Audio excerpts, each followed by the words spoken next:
This is Belgium, a tiny country in Western Europe. This country is so tiny that it's smaller than the Indian state of Haryana. हमारा जो छोटा सा state है हरियाणा का उससे भी ज़्यादा छोटी है ये कंट्री अपने साइज़ में.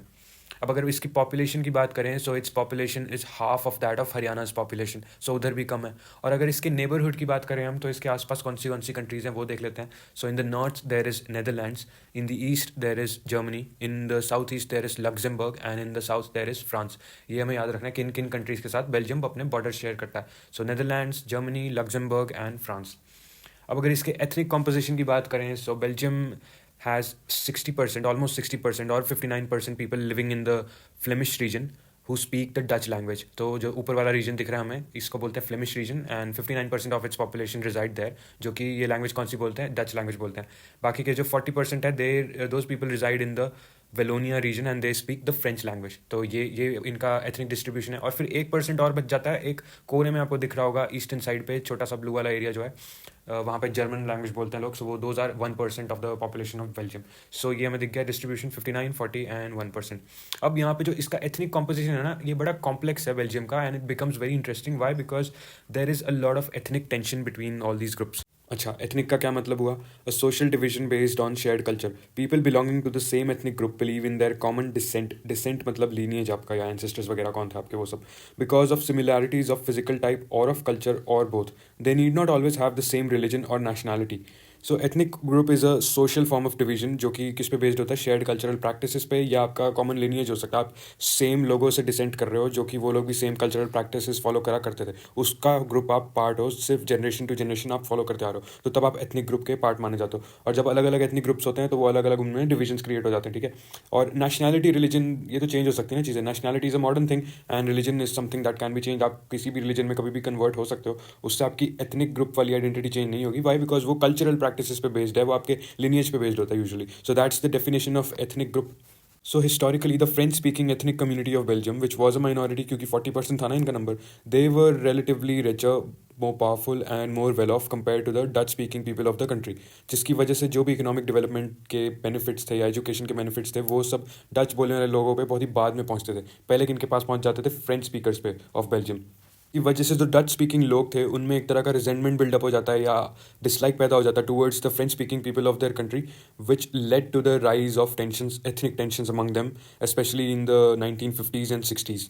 These tensions became even more intense in Brussels, the capital city of Belgium. So Brussels में हमें एक बड़ी peculiar situation देखने को मिलती है कि जो हमने अभी तक population composition की बात करी, those dynamics were reversed in Brussels. So in Brussels 80% people spoke French while only 20% spoke Dutch. वहाँ पे हमको उल्टी सिचुएशन देखने को मिल रही है कि यूजुअल बाकी की कंट्री में क्या नॉर्म था कि Dutch speaking people were in the majority, they were in 60%, 59% majority, और जो फ्रेंच पीपल थे they were 40%.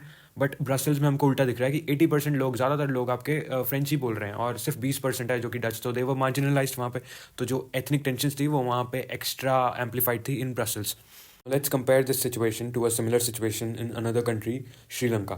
So Sri Lanka is an island nation just a few kilometers off the southern coast of Tamil Nadu. अब अगर इसको भी हम हरियाणा से compare करें तो पॉपुलेशन दोनों की सेम सी है न्यूमेरिकली. और Sri Lanka, like many other diverse countries, has many of its own identities, major ones being Tamil and Sinhala. So 74% people in Sri Lanka speak the language called Sinhala. Almost 3/4 of Sri Lankan population, क्या पता लग रहा है हमें कि Sinhala बोलते हैं वो लोग language.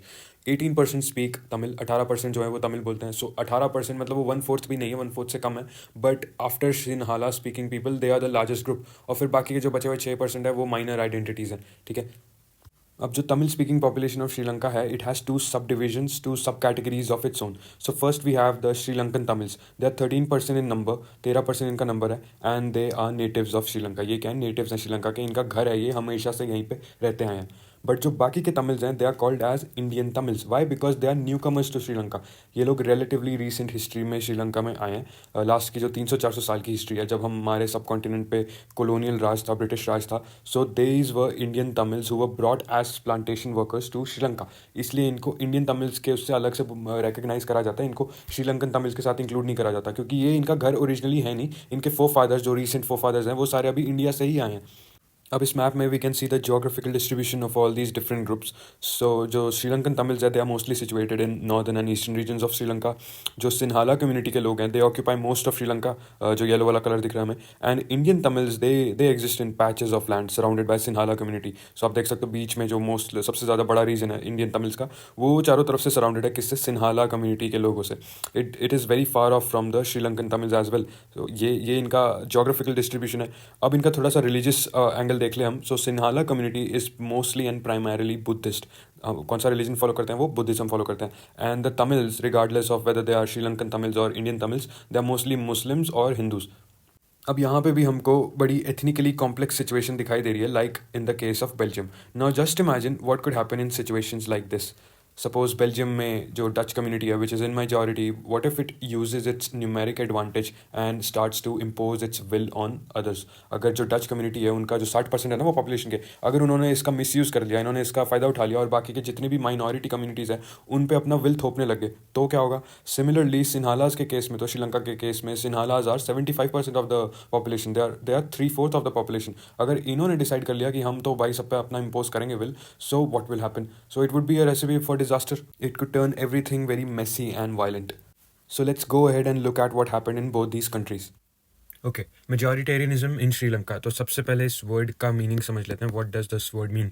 Majoritarianism means a belief that the majority community should be able to rule a country in which ever way it wants by disregarding the wishes and needs of the minority. मतलब हम majority में, हमारा सबसे ज़्यादा numbers हैं, तो बस हम जो चाहें वो करें, बाकी की कम्युनिटीज़ गई भाड़ में. बेसिकली इसका मतलब ये होता है. सो दैट इज कॉल्ड मेजॉरिटेरियनिज्म, जब मेजॉरिटी कम्युनिटी का रूल हो.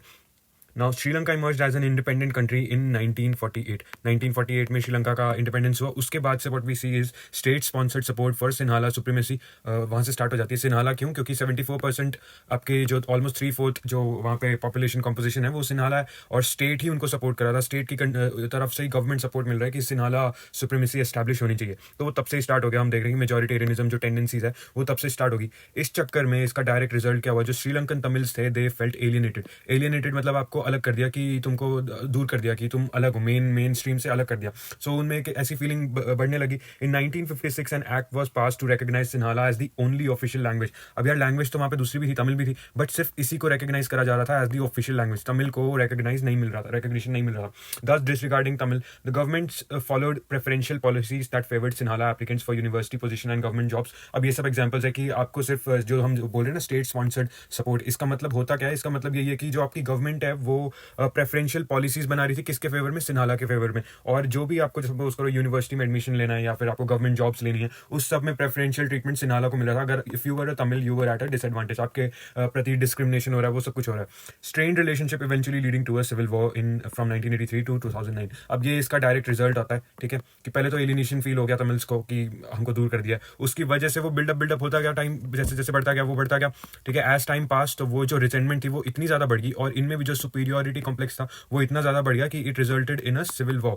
सो all these government measures coming one after another gradually increase the feeling of alienation. Felt that none of the major political parties led by Buddhist Sinhala leaders, अब ये भी एक पहला element था ना, religious element, they were Buddhist and Tamils were mostly either Hindu or Muslim, ठीक है. तो ये रिलीजियस एलिमेंट इनमें एक एक्स्ट्रा आ जाता है कि लैंग्वेज तो है ही, on top of that there is religious discrimination also.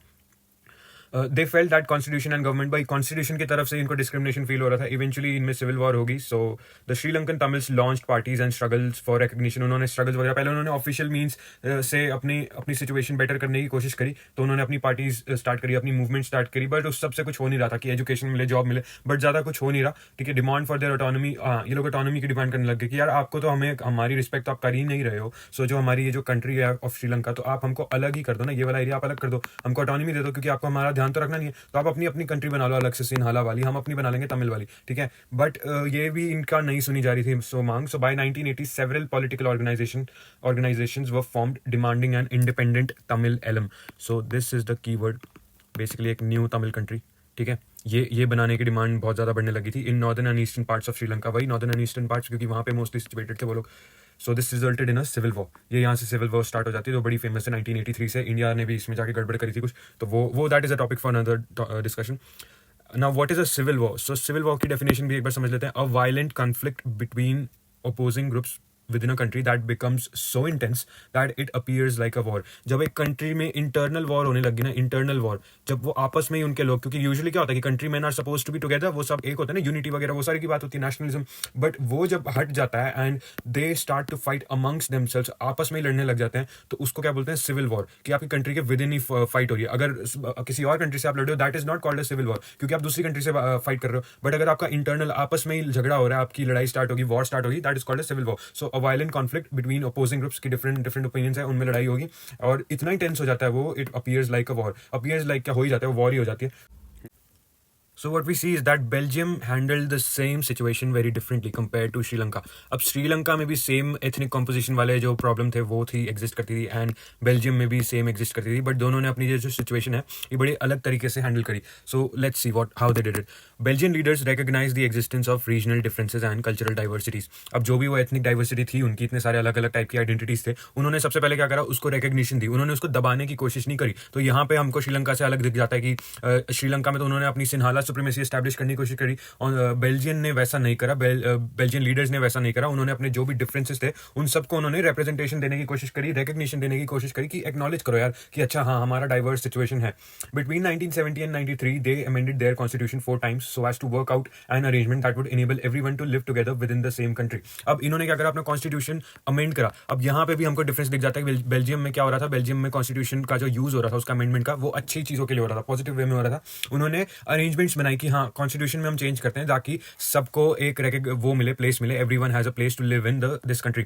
Unlike Sri Lanka जहाँ पे कॉन्स्टिट्यूशन में ही वो मिसयूज चल रहा था, उनमें कॉन्स्टिट्यूशन का ही मिसयूज करके क्या हो रहा था, तमिल्स को सप्रेस करा जा रहा था और बाकी जो भी माइनॉरिटीज थी सबको सप्रेस करा जा रहा था through to establish the Buddhist Sinhala supremacy. तो वहां पे डिफरेंस है. अब equal number of Dutch and French speaking ministers were there in central government. ये यहाँ पे चेंज हमें मिल रहा है. सेंट्रल गवर्नमेंट में क्या है, इक्वल नंबर दे दिया. अब जो भी मेजोरिटी माइनॉरिटी का जो भी डायनामिक्स थे कंट्री में, उसके हिसाब से अगर हम करते सिचुएशन को, तो डच को रिप्रेजेंटेशन मिलती 60% या 59%, French would have gotten representation 40%, and German speaking people would have gotten just 1% representation. अब ऐसा नहीं करा, जो दो मेजर बॉडीज थी, जर्मन तो चलो वो इरेलेवेंट टाइप हो जाते हैं ना, क्योंकि 1% बहुत ही कम है.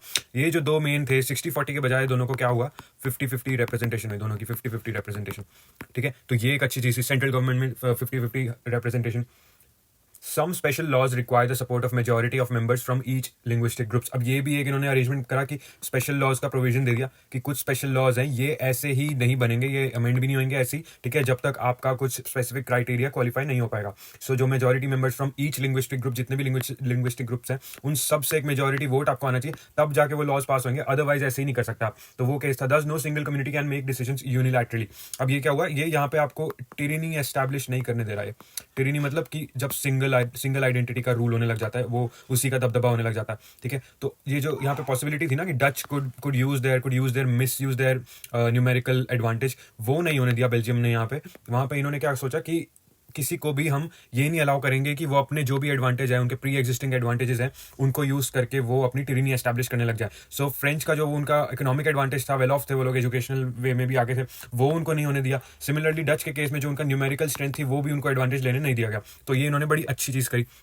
State governments not subordinate to central government. अब ये भी एक और चीज थी कि स्टेट गवर्नमेंट्स जो होती हैं, आपकी रीजनल गवर्नमेंट्स कह सकते हो आप जिनको, या फिर प्रोविंशियल गवर्नमेंट्स भी बोल सकते हैं, अलग अलग जगहों पे अलग अलग नेम्स होते हैं इनके. So they were not subordinate to central government. ऐसा बेल्जियम ने यूं क्यों करा, क्योंकि अब डिफरेंसेज है ना वो उनके, अब रीजनल डाइवर्सिटी एग्जिस्ट करती है, तो ऐसा नहीं हो सकता कि एक सेंट्रल गवर्नमेंट है जो कि ब्रसेल्स में एग्जिस्ट करती है, ठीक है, वो क्या है, फ्रेंच डोमिनेटेड है and Dutch is a minority. अब ये नहीं हो सकता कि ये सेंट्रल गवर्नमेंट आपके बाकी के कंट्री में अपनी अपनी वो चलाए कि कैसे क्या होना चाहिए, क्योंकि बाकी की कंट्री बहुत अलग है, उस हिसाब से अपने अपने हिसाब से चलते हैं. So the central government can not dictate what the state government should do.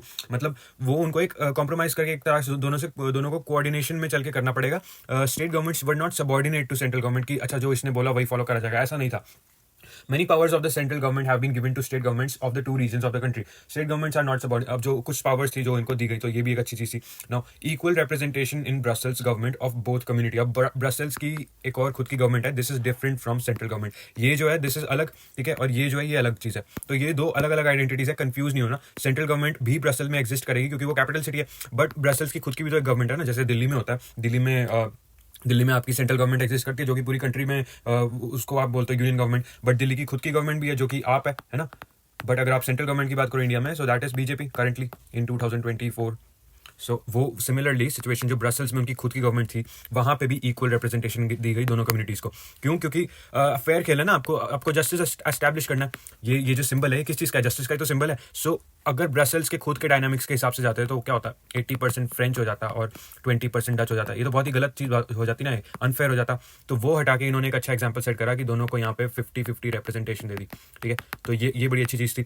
A third kind of government called community government is elected by people belonging to one language community, Dutch, French, German speaking, no matter where they live. अब ये एक और concept introduce करा गया। ठीक है, ये थोड़ा सा कॉम्प्लिकेटेड हो सकता है। Apart from central government and state government there is a third kind of government, इसको क्या बोलते हैं? Community government. ठीक है, this community government is elected by the people belonging to one language community. अब वो लैंग्वेज के बोलने वाले कहीं से भी हो सकते हैं लोग, वो लोग इलेक्ट करेंगे, मैटर नहीं करता कौन से रीजन से हो, तो वो अपनी ये कम्युनिटी गवर्नमेंट इलेक्ट करेंगे।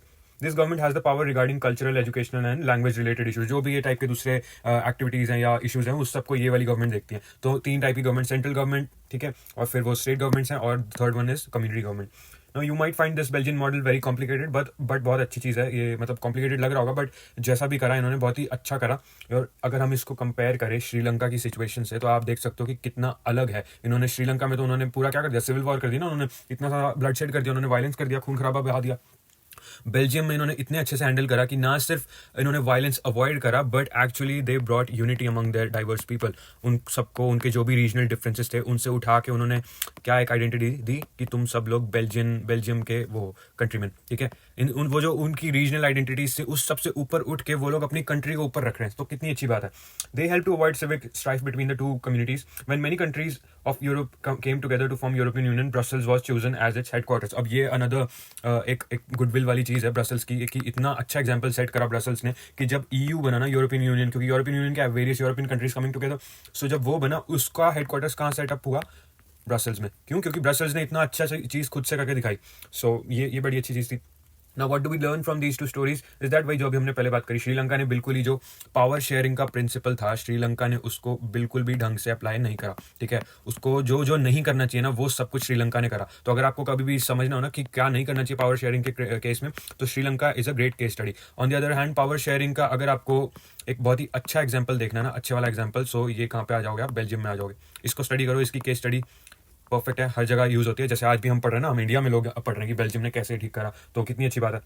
It shows us that the majority community wants to force its dominance over others and refuse to share power। ये श्रीलंका के केस में कि जब फोर्स होने लग जाता है कि मेजोरिटी कम्युनिटी अपना बोलबाला दबाने लग जाती है हर किसी पे, तो वो गलत है, वो नहीं होना चाहिए। और यूनिटी जो है कंट्री, वो तो खत्म ही हो जाती है ना, फिर बचा क्या आपका? कुछ यूनिटी बची नहीं ना, नेशनलिज्म बचेगा आपका, बस अपना एथनिक स्ट्राइफ चल रहा है। Now the next topic is why power sharing is desirable. So power sharing की क्या ज़रूरत है, क्यों होनी चाहिए वो? It helps to reduce the possibility of conflict between social groups. अब सोशल ग्रुप्स अलग अलग टाइप्स के होते हैं, हर किसी की अपनी कैरेक्टरिस्टिक्स होंगी, एम्स एंड एजेंडाज होंगे, आइडियोलॉजीज होंगी। Now all those differences are prone to clashing with each other. Clash हो सकता है उनका, क्लैश होगा तो क्या बढ़ेगा? कॉन्फ्लिक्ट बढ़ेगा, वायलेंस बढ़ेगा। Now to avoid this violence और कॉन्फ्लिक्ट, अगर आपको अवॉइड करना है, आपको क्या करना पड़ेगा? You will have to share your power. Why? Because it promotes cooperation. Cooperation promote करता है power sharing. It makes the different parties to operate together, साथ में ऑपरेट करने पे मजबूर कर देता है, which reduces the possibility of conflict. Violence होने की पॉसिबिलिटी कम हो जाती है, जो इंस्टेबिलिटी आती है आपकी, वो सब रिड्यूस हो जाता है। सेकंड पॉइंट क्या है? Ensuring political stability. अब यार, अब आपके जो ग्रुप्स हैं, डिफरेंट जो ग्रुप्स हैं आपके, वो आपस में नहीं लड़ रहे हैं, तो इसका डायरेक्ट रिजल्ट वहाँ पे पॉजिटिव होगा ना। It will have a positive result in your political stability, क्योंकि आपकी गवर्नमेंट बार बार चेंज नहीं हो रही है, it's not fluctuating, there is no friction happening, which is why जो आपकी पॉलिटिकल स्टेबिलिटी है वो मेंटेन रहेगी। इसका डायरेक्ट रिजल्ट है, वो लंबे टाइम तक मेंटेन रहते हैं। इट ऑल्सो इंप्रूव्स, क्योंकि अब आप साथ में मिलकर सारे अपने शेयर कर रहे हो पावर को। Third, protecting the nation's unity in the long run. अब शॉर्ट रन में एक चीज़ टेम्पटिंग हो सकती है कि जो मेजॉरिटेरियनिज्म का जो एक लालच है ना, वो बढ़ सकता है। ठीक है, ये जो मेजॉरिटेरियनिज्म का जो लालच है, ये शॉर्ट टर्म में कई लोगों को लगेगा कि इट्स द राइट सॉल्यूशन, क्योंकि ऐसा है ना कि हम लोग मेजॉरिटी में, हम तो कुछ भी कर सकते हैं, वो वाली एक मेंटालिटी आ जाती है कि we can impose our will on rest of the population, जो भी माइनॉरिटी में। That is a short term solution, but in the long run it actually harms the nation's unity. Why? Because आपने जो उनको dignity देनी थी, deserve एक respect देनी थी as equal citizens, as equal members of the state, वो आपने उनको दी नहीं। सो आपकी नेशनल यूनिटी आएगी कहाँ से? आई नहीं पाएगी। जिस नेशनलिज्म के लिए आप इतना अपना पैशन शो कर रहे हो, वो कभी एग्जिस्ट ही नहीं हो पाएगा, क्योंकि आप सबको इक्वल रिस्पेक्ट दे नहीं रहे हो। So in the long run what will happen is that the national unity of the country will be in danger. This is because of majoritarianism, which is why it's never healthy. And power sharing होना चाहिए। Power sharing होगा तो हर किसी का, regardless of how many they are in number, उनकी numeric strength क्या है वो मैटर नहीं करती, हर किसी को अपना रिप्रेजेंटेशन करने का मौका मिलेगा। tyranny of the majority is not just oppressive for the minority, it often affects majority adversely as well. कि कई लोगों को लगता है ना कि अच्छा majority बाकियों पे अपना impose करी, नहीं, उनको वो चीज़ खुद ही उनके it will come back to bite them in the dash, ठीक है, कि जो मेजॉरिटी वो अपना इम्पोज कर रही है वो अल्टीमेटली उनको खुद ही हार्म करता है. उनका ये एक तरह का सेल्फ सैबोटाज ही होता है जब वो ऐसा अपना मेजॉरिटेरियनिज्म या टिरनी जिसको बोलते हैं ना, अपना गुंडा राज, सब दबदबा बनाने की कोशिश करते हैं, ऑपरेशन या सप्रेशन करने लग जाते हैं बाकी माइनॉरिटीज़ पे.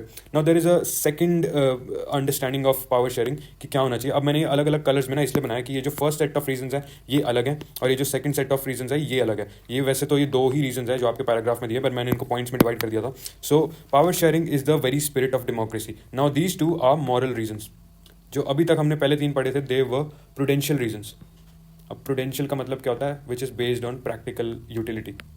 प्रैक्टिकल इसकी यूटिलिटी है, इट्स बेस्ड ऑन आउटकम्स, कि कैसे इसका यूज़ है, इसका लॉजिक पे बेस्ड है कि अच्छा हाँ ये आप करोगे, इट्स बेस्ड ऑन लॉजिक कि आउटकम आपको इसके पॉजिटिव मिल रहे हैं, आपको दिख रहा है कि हाँ इसका यूज़ है एक्चुअली. आप अगर ये फॉलो करोगे, प्रूडेंशियल रीजंस को फॉलो करोगे तो इससे आपको फ़ायदा पहुँचेगा. ठीक है, ये जो सेकंड सेट ऑफ रीजंस है, वैसे तो सेकंड एक ही रीज़न है, so it's based on more moral stuff. ये मोर फिलोसफिकल या मॉरल वैल्यू बेस्ड जो जजमेंट होती है उस पर बेस्ड है. So it's the very spirit of democracy. अब डेमोक्रेसी का मतलब क्या होता है? What does democracy mean? Everybody has the right to elect their government, everybody has the right to participate in their government. Now everybody is different. हर कोई अलग होता है ना, तो हर कोई जब अलग होता है तो वो अलग अलग सबको अगर आपको पार्टिसिपेट करवाना है, उसे ही तो बोलते हैं डेमोक्रेसी. और पावर शेयरिंग तभी अप्लाई करती है डेमोक्रेसी ढंग से. तब कब बेस्ट काम कब करती है? जब आपकी पावर शेयरिंग हो रही हो, सबको मौका मिल रहा है. People have a right to be consulted on how they are to be governed. A legitimate government is one where citizens through participation acquire a stake in the system. Now people's right in a legitimate government. एक government को legitimate कब बोला जाता है? जब उसके जो लोगों के rights हैं, people उनके जो rights हैं वो exist करते हो. ठीक है, पावर शेयरिंग हो रही है, उनको वहाँ पे पार्टिसिपेशन का मौका मिल रहा है, तो एक वो legitimate government कहलाई जाती है. ये हो गया हमारा. अब नेक्स्ट क्या है? Next is forms of power sharing. The idea of power sharing has emerged in opposition to the notion of undivided political power. Now, बहुत लंबे टाइम तक it was believed that all power of a government must reside in one person or a group of persons located at one place. अब बहुत लंबे time तक ये माना जाता था, किस प्रिंसिपल को सही माना जाता था? Concentration of power. कि पावर का कॉन्सेंट्रेशन होना चाहिए, एक जगह पे सिमट के रह जानी चाहिए. एक इंसान के पास पावर हो या फिर कुछ ग्रुप ऑफ पीपल हो उनके पास पावर हो, उनके पास सारी पावर होनी चाहिए और कोई डिस्ट्रीब्यूशन नहीं होना चाहिए. ये बहुत टाइम तक माना जाता था. But with the rise of democracy and democratic institutions ये नोशन क्या हो गया? चेंज हो गया. डेमोक्रेसी कैसे राइज? स्पेशली इसका एग्जांपल क्या हो सकता है? 20th सेंचुरी हो सकती है आपकी. उसमें फॉर एग्जांपल आपका नाजी रिजीम जो था, that was a fascist regime. या फिर सोवियत यूनियन की भी बात कर लो, that was a communist regime. अब ये सारे ऐसे टेंडेंसीज थे जहाँ पे क्या हो रहा, जो सिस्टम्स थे यहाँ पे क्या हो रहा था? पावर का कॉन्सेंट्रेशन हो रहा था. And they all these systems eventually they flopped basically. ठीक है, कि ये सर्वाइव नहीं कर पाए ना. और जीता कौन? सर्वाइव कौन कर पाया? Western democracies. तो democracy is a better model, हमें वहीं पे पता लग गया था, इसलिए डेमोक्रेसी की इतनी पॉपुलैरिटी है. Everyone has a voice in shaping of public policies. Now, this is the basic principle of democracy कि people are source of all power. All political power कहाँ से आती है? लोगों से आती है. लोगों के बिना कोई भी political power होगी, they are the source of all power. अगर आप उनको oppress या suppress करके दबा के रखोगे भी बहुत टाइम तक, they will eventually revolt. लोग आपको उड़ा के रख देंगे eventually. Even अगर आप short term में उनसे ज़्यादा ताकतवर हो, eventually वो आपको हटा के रख देंगे. इसलिए you should include them in the governance process. अब यार governance किसकी हो रही है? लोगों की हो रही है ना. लोगों को गवर्न करा जा रहा है तो उनको तो इसमें शामिल करना जरूरी है. तो ये बात तो सही है. They should be included and democracy acknowledges this importance of people. In modern democracy power sharing arrangements can take many forms. अब इसके अलग अलग फॉर्म्स हो सकते हैं. सो फर्स्ट वाले फॉर्म की हम बात करते हैं. Power is shared among different organs of the government. अब ये सबने सुना होगा 3 main pillars of the government या 3 ऑर्गन्स ऑफ द गवर्नमेंट. सबने सुना कि लेजिस्लेटिव, एग्जीक्यूटिव एंड जुडिशरी. इनके ये तीन पिलर्स हैं जिनके बेसिस पे आपकी गवर्नमेंट वर्क करती है. सो लेजिस्लेटिव आपका लॉज वगैरह बनाता है, पार्लियामेंट वगैरह. एग्जीक्यूटिव आपके उनको इंप्लीमेंट करता है. एंड लॉज, ये जो जुडिशरी है, it looks after what's right and wrong. Now it's also called horizontal distribution of power. अब इसको हॉरिजॉन्टल डिस्ट्रीब्यूशन क्यों बोला जाता है? हॉरिजॉन्टल मतलब सेम लेवल पे, ऑन द सेम लेवल. सो अगर कोई बिल्डिंग है, वो कोई बिल्डिंग है, उस बिल्डिंग में अलग अलग फ्लोर्स हैं. ठीक है, 1 2 3 4. अब जो एक फ्लोर पे अलग अलग कंपार्टमेंट्स बने हुए हैं, घर बने हुए हैं, उनकी अगर हम बात करेंगे ना, so that will be called as horizontal. क्योंकि आप सेम लेवल पे हो, आप अलग अलग लेवल पे नहीं हो. अगर आप थर्ड फ्लोर की बात कर रहे हो और ऐसे अलग अलग फ्लोर्स की बात कर रहे हो, तो वो वहाँ पे कहा जाएगा कि वर्टिकल डिस्ट्रीब्यूशन. बट हम सेम लेवल की जब बात कर रहे हैं, so that will be called as horizontal distribution. अब यहाँ पे horizontal distribution organs of the government को इसलिए बोला जा रहा है क्योंकि ये सारे इक्वल ऑर्गन्स हैं. इनमें कोई भी ऐसा नहीं कि one is more powerful than the other. That is not true. They are all equal. ये सारे इक्वल हैं. सो ये जो पावर इनमें डिस्ट्रीब्यूट करी गई है, it has been equally distributed. Instead of putting power in one place, एक जगह पे उसको कॉन्सेंट्रेट करने के बजाय पावर को डिस्ट्रीब्यूट कर दिया गया तीन एरियाज़ में। So it has been divided, हर किसी के पास इक्वल अमाउंट ऑफ पावर है, 1/3 हो गया ना, तो ये पावर डिस्ट्रीब्यूट होगी, सारे इक्वल हो गए। So that is called horizontal distribution of power. Now it upholds the principle of checks and balances. अब चेक्स एंड बैलेंसेस, ये सारे इंस्टीट्यूशंस है, they are equally powerful but they are also equally divided in their powers. इनसे किसी के पास भी पूरी power नहीं है। अब अगर इसको कुछ करना है, it is dependent on the ये other pillar of the government, और इसको कुछ करना है, it is dependent on the other pillar of the government. और इनमें से कोई भी कुछ गड़बड़ करता है तो they all keep each other under a check. For example, अगर पार्लियामेंट कुछ गड़बड़ करने लग जाए तो जुडिशरी वहाँ पे उस प्रोसेस को रोक सकती है, या एग्जीक्यूटिव अपॉइंट करता है जुडिशरी को, जुडिशरी फिर इन सबको देखते हैं कि अगर कहीं कुछ गड़बड़ तो नहीं हो रही एग्जीक्यूटिव और पार्लियामेंट में, लेजिस्लेचर में, आई मीन ऑल जजेस। हाँ, ये वाला हो गया। लास्ट ईयर भी स्टडीड, अच्छा ये भी हो गया। नाउ सेकंड पॉइंट इसमें है पावर। अच्छा, second point, power can be shared among governments at different levels. अब यहाँ पे हमारा आ जाता है वर्टिकल डिस्ट्रीब्यूशन। पहले हमने हॉरिजॉन्टल डिस्ट्रीब्यूशन की बात करी थी, यहाँ पे वर्टिकल डिस्ट्रीब्यूशन हो जाएगा। अब डिफरेंट लेवल्स ऑफ गवर्नमेंट क्या होगा? फॉर एग्जाम्पल, सेंट्रल गवर्नमेंट आपकी, ठीक है, ये आपकी सेंट्रल गवर्नमेंट, ये ऑल पावरफुल, बट फिर इसके नीचे है स्टेट गवर्नमेंट्स अलग अलग। तो सेंट्रल गवर्नमेंट कौन सी होगी? जो आपकी यूनियन गवर्नमेंट है, ठीक है, बट स्टेट गवर्नमेंट हो सकती है कि कोई महाराष्ट्र की गवर्नमेंट, कोई हरियाणा की गवर्नमेंट, कोई मणिपुर की गवर्नमेंट, ये अलग अलग गवर्नमेंट्स हो सकती हैं, and they are subordinate to central government. Not always but most of the times the regional governments are subordinate. और फिर अगर आप इनसे भी और नीचे जाओ, you can go to local governments, local system में आप घुस सकते हो, तो वो जो लोकल गवर्नमेंट्स है वो और सारी होंगी, and they are subordinate to state governments. तो ऐसे एक चेन ऑफ हायरार्की है, चेन ऑफ हायरार्की जिसको बोलते हैं, that is called vertical distribution of power, कि यहाँ पे जो पावर को डिवाइड करा जा रहा है वर्टिकली करा जा रहा है। A general government for the entire country and government at provincial regional level. The government and provincial और regional level are called by different names. अब हर कंट्री में अलग अलग उसको बोला जाता है। सो इंडिया में उसको क्या बोलते हैं? State governments. कहीं पे उसको प्रोविंशियल गवर्नमेंट बोल सकते हैं या रीजनल गवर्नमेंट बोल सकते हैं। This system is not followed in all countries. अभी मैंने पहले ही बोला कि हर जगह ऐसा ट्रू नहीं है, बट ज़्यादातर जगहों पे होता है ट्रू। मैनी कंट्रीज जहाँ पे ये central government will be equal to state government, जैसे हमने बेल्जियम की बात करी थी शुरू में, वहाँ पे स्टेट गवर्नमेंट्स और सेंट्रल गवर्नमेंट्स में ऐसा डिफरेंस नहीं है, उनमें दे आर इक्वल, ठीक है, वो सेम ही है उनका स्टेटस। बट ढेर सारी जगहों पे आपको सबॉर्डिनेट स्टेटस मिलेगा सेंट्रल स्टेट गवर्नमेंट्स का। This is what Belgium did but was refuge in Sri Lanka. Sri Lanka में ऐसा नहीं हुआ। This is called federal division of. अब फेडरल फॉर्म ऑफ गवर्नमेंट अगर कभी भी सुनो ना, इसकी बात हो रही है। फेडरल फॉर्म ऑफ गवर्नमेंट जब भी हम इसकी बात करते हैं तो किसकी बात हो रही है? वर्टिकल डिस्ट्रीब्यूशन वाले सिस्टम की बात हो रही है, कि एक आपकी सेंट्रल गवर्नमेंट है, ठीक है, this is the central government, और फिर ये किसके सुपरवाइज करती है बेसिकली अलग अलग रीजनल गवर्नमेंट्स को, और मे बी उन रीजनल गवर्नमेंट्स के बिलो और दूसरी टाइप की गवर्नमेंट्स हो सकती हैं, छोटी लोकल वाले form of. So this is called a federal structure of governance. अब थर्ड पॉइंट पे आ जाते हैं, पावर में ऑल्सो भी shared among different social groups. अब जैसे यार अलग अलग ग्रुप्स होते हैं, सो एक सोसाइटी में, सो रिलीजियस ग्रुप्स हो सकते हैं, या लिंग्विस्टिक ग्रुप्स हो सकते हैं, या और भी तरह के ग्रुप्स हो सकते हैं। इनमें आ जाएगा हमारा जो बेल्जियम वाला जो कॉन्सेप्ट था कम्युनिटी फॉर्म ऑफ गवर्नमेंट, वो यहाँ पे आ जाएगा, ठीक है। Community government, they look after the culture, the educational stuff, the linguistic rights and all that stuff, ठीक है, वो सब यहाँ पे आ जाएगा। In some countries there are constitutional legal arrangements where socially weaker section and women are also represented. अब ये भी यहाँ पे इंक्लूड हो जाएगा। सो यही सिर्फ ग्रुप्स नहीं है कि रिलीजियस और लिंग्विस्टिक, मतलब ग्रुप्स तो ढेर सारे हो सकते हैं, ठीक है, उनकी सोशल सिग्निफिकेंस होनी चाहिए। और सिमिलरली उसी सोशल स्फेयर में हमारे ये वाले ग्रुप्स भी आ जाएंगे, socially weaker sections of society and women. अब वुमेन का यूजुअली हर सोसाइटी में जो रोल होता है वो अनइक्वल, मतलब उनको पूरी रिस्पेक्ट नहीं, वो उनका जो स्टेटस होता है it is usually subordinate to men. So वहाँ पे वुमेन वाली चीज़ तो यूनिवर्सली ट्रू होगी, बट जो सोशली वीकर सेक्शंस हैं this will differ by country. So India के केस में कास्ट का एलिमेंट आ जाएगा, है ना, बट कास्ट दूसरी कंट्रीज में एग्जिस्ट नहीं करती, वहाँ पे कुछ और एग्जिस्ट करता होगा, तो वहाँ पे वो लोग कहलाए जाएंगे सोशली वीकर सेक्शंस। तो वो सब के लिए भी स्पेशल अरेंजमेंट्स बनाई जाती है। सो this is called dividing power among different groups of people, social groups जब आपके होते हैं।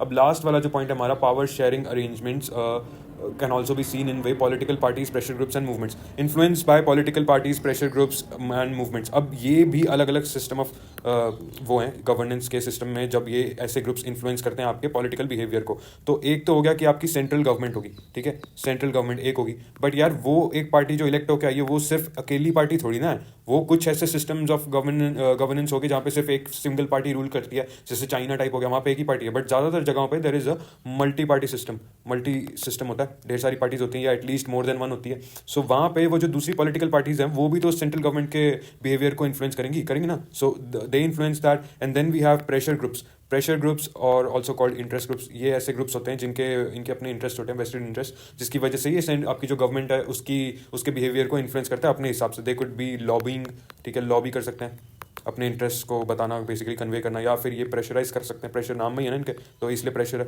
या फिर they could convey there messages through public, public को इन्फ्लुएंस कर सकते हैं। अगर इन्होंने पब्लिक बिहेवियर को इन्फ्लुएंस कर दिया तो गवर्नमेंट क्या हो जाती है, मजबूर हो जाती है, government is force to act according to their demands. तो ये ऐसे बिहेव करते हैं। एंड मूवमेंट्स कुछ भी हो सकता है, सोशल मूवमेंट कैसे कुछ भी होगा ना, सपोज करो सोशल इशू पे कोई मूवमेंट चल पड़ी और उसका इंपैक्ट इतना बढ़ गया कि गवर्नमेंट को अपना चेंज करना ही पड़ रहा है, या कोई इकोनॉमिक मूवमेंट होगी या फिर कोई दूसरे टाइप की मूवमेंट होगी, ठीक है, इंटरनेशनल मूवमेंट होगी, कुछ भी हो सकता है। So those also influence power, how power is operated by the government. और जो उसका पूरा 100% जो कंट्रोल था ना उस पावर पे, दैट गेट्स चेंज हो जाता है, क्योंकि अब उसके पास सारा कंट्रोल नहीं है ना, अब उसके पास, अब उसको इसकी भी सुननी पड़ रही है, इसकी भी सुननी पड़ रही है, इनकी भी सुननी पड़ रही है। तो जो पावर उसके पास ओरिजिनली 100% होगी स्टेट के पास या गवर्नमेंट के पास आपकी, नाउ इट्स डिवाइडेड, वो शेयर होने लग गया अलग अलग ग्रुप्स में। So it ensures that power does not remain in one hand. अभी इसी की हमने बात करी, वो एक जगह पे नहीं रहता, डिस्ट्रीब्यूट हो जाता है हर जगह। So it's in one way it's a good thing, but in other ways it's a bad thing. But यहाँ पे हम सिर्फ पॉजिटिव की बात कर रहे हैं, so it's a very good thing, क्योंकि वो कॉन्सेंट्रेशन नहीं हो रहा, तो कोई भी डिक्टेटोरियल टेंडेंसीज या टोटलिटेरियन की पूरा उसको ऐसा कि एक्सेसिव पावर वाला कोई सिचुएशन अराइज नहीं होगा। In contemporary democracies this takes the form of competition among different parties. अच्छा, ये कंपटीशन भी प्रमोट करता है, फिर सारी पॉलिटिकल पार्टीज अपना अपना एक वो पीपल को अपीज करने के लिए कोशिश करेंगी, या बेटर पॉलिसीज। अब अच्छे आइडियल सिनेरियो में तो यही होगा कि वो बेटर सिचुएशंस, बेटर पॉलिसीज को उसके लिए compete करे और लोगों को, अपनी कंट्री को मैक्सिमम एडवांटेज देने के लिए रेस में लग जाए। बट इंडिया में इसका फॉर एग्जाम्पल इसका एक नेगेटिव इफेक्ट हो जाता है कि दे एंगेज इन फ्रीबीज, कि कौन सबसे ज़्यादा फ्री सामान देगा, किसी को डेवलपमेंट की बात ही नहीं करनी। तो इसका एक नेगेटिव एस्पेक्ट भी हो सकता है, बट यहाँ पे हम सिर्फ पॉजिटिव की बात कर रहे हैं। And it promotes competition, representation of different views, ideologies, and interests. Now, in the long run, power is shared among different political parties that represent different ideologies and social groups. अब हर किसी के अपने अपने ideologies होते हैं, characteristics होते हैं. Sometimes this kind of sharing can be direct. जब उसको क्या बोलते हैं हम, अलायंस, जब कई बार पार्टीज आ जाती है ना, अलायंस गवर्नमेंट फॉर्म कर लेती हैं, तो उसको अलायंस कहते हैं, वो साथ में हो गए। It is a direct form of power sharing, जब डायरेक्टली शेयर करते हैं कि हाँ जी, हम सारे मिलके हम अब इस पावर को शेयर कर रहे हैं और हम अपनी गवर्नमेंट बना रहे हैं। They form a कोalition government and दस शेयर पावर। इसको क्या बोलते हैं, कोalition गवर्नमेंट। ये भी वर्ड, ये इंपॉर्टेंट है, कोalition वर्ड जब भी आ जाए ना, तो इसको क्या बोल रहे हैं, पावर शेयरिंग हो रही है यहाँ पे। कैसे, अमंग डिफरेंट पार्टीज, जो आपकी पॉलिटिकल पार्टीज हैं, they are sharing power. In democracy we find interest groups such as those. अच्छा हाँ, ये ढेर सारे इंटरेस्ट ग्रुप्स, अब प्रेशर ग्रुप्स भी बोल सकते हो आप इनको, इंटरेस्ट ग्रुप्स भी बोल सकते हो। So traders, businessman, industrialist, farmers, industrial workers, इन हर किसी के अपने अपने इंटरेस्ट होंगे, स्पेशली बिजनेस वाले लोगों के तो होते ही हैं। So they influence, they will have a share in government power. या तो डायरेक्टली कर सकते हैं पार्टिसिपेट, या इनडायरेक्टली कर सकते हैं, कुछ ना कुछ करके पार्टिसिपेट जरूर करेंगे। और हर टाइप के व्यू का आपको देखोगे कि एक कॉन्ट्रीब्यूशन मिलेगा in how power is being managed. तो यहाँ पे हमारा चैप्टर खत्म हो जाता है। So thank you.